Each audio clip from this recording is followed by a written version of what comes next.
kewenangannya dibangun oleh pemerintah daerah seperti jalan tani. Bukan kewenangan menyangkut soal jalan keliling itu dengan karena dia industri gitu. Silakan. Ada beberapa titik atau beberapa daerah di Halmahera Selatan itu seperti Pulau Obi. Pulau Obi adalah suatu daerah industri di mana Kementerian PU, Kementerian Ekonomi, daerah yang disebut dengan kawasan ekonomi khusus, sentra ekonomi khusus atau kawasan ekonomi khusus mendapatkan status jalan strategis nasional. Tidak ada relevansinya, tidak benar, karena status jalan itu adalah status jalan provinsi, ya, bukan status jalan kabupaten. Kalau kewenangannya dibangun oleh pemerintah daerah, seperti jalan tani, bukan kewenangan menyangkut soal jalan keliling itu dengan karena dia industri. Gitu.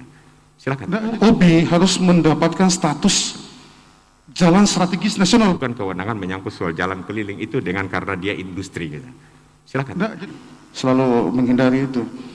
Tapi kalau kita berbicara, itu sudah menjadi satu keputusan pemerintah pusat, di mana misalnya di Halmahera Utara ada NHM-nya, di mana daerah industri dan kawasan ekonomi khusus.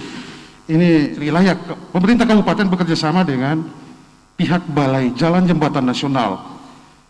Dari situ OB harus mendapatkan status jalan strategis nasional, bukan jalan nasional.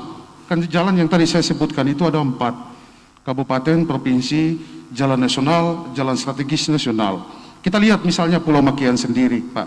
Pulau Makian yang selama ini tidak mampu dibiayai oleh APBD kita, baik APBD kabupaten maupun APBD provinsi, karena di sana ada jalan kabupaten, ada jalan provinsi. Pemerintah kabupaten maupun pemerintah provinsi saling sinkronisasi mengusulkan agar ditetapkan menjadi daerah rawan bencana. Strategi seperti itu yang memang harus kita lakukan. Berbicara wewenang, memang bukan wewenang kabupaten untuk berbicara itu. Tapi ketika kita menjadi seorang pemimpin dalam suatu daerah, maka kita harus punya keinginan besar dengan cara bisa melobi ataupun menggunakan koneksi yang kita punya untuk bisa merubah situasi yang ada di tengah-tengah masyarakat kita. Kalau kita sebagai pemerintahan hanya berpikir tentang wewenang kita saja dan berdiam diri, posisinya dengan kondisi yang ada, kapan daerah kita akan bisa berkembang?